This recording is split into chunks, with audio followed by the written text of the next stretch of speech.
దీపావళి వస్తా ఉంది. దీపావళి అంటే అప్పుడు నరకాసురుడు ఒక రాక్షసుడు ఉండేవాడు. ఆ రాక్షసుడు అందరినీ ఇబ్బందులు పెట్టేవాడు. అప్పుడు సాక్షాత్ శ్రీకృష్ణ భగవానుడు సత్యభామతో కలిసి వచ్చి ఆ నరకాసురుడిని చంపి ప్రజల జీవితాల్లో వెలుగులు నింపాడు. అవునా కాదా అని మిమ్మల్ని అడుగుతున్నా. అందుకే దీపావళి బ్రహ్మాండంగా చేసుకుంటున్నాం. దసరా బ్రహ్మాండంగా చేసుకుంటున్నాం. దీంట్లో ఒక మెసేజ్ ఉంది.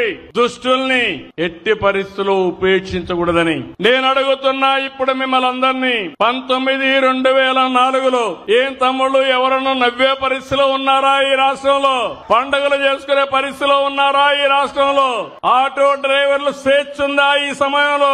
మీటింగులు పెడితే పరదాలు కట్టుకొని వచ్చేవాళ్లు. మేము జల్సాగా 11 కిలోమీటర్లు ఆటో ఎక్కి నేరుగా ఇక్కడికి వచ్చాం. ఎప్పుడన్నా చూశారా ఇలాంటి సంఘటన మీరు? ఇంకో పక్క ఇక్కడ మీటింగ్ పెడితే పారిపోతారని గోతులు దువ్వేవాళ్లు, కందకాలు తీసేవాళ్లు అన్ని పోయినాయి. మీకిచ్చిన దసరా సందేశాన్ని గుర్తుపెట్టుకుంటారా అని మిమ్మల్ని అడుగుతున్నా. దీపావళి గుర్తుపెట్టుకుంటారని మిమ్మల్ని అడుగుతున్నా. మళ్ళా ఈ రాష్ట్రంలో ఇలాంటి దుష్ట శక్తులు రాకుండా, మళ్ళా మనకు చెడు జరగకుండా మనం కాపాడుకోవాల్సిన అవసరం ఉంది.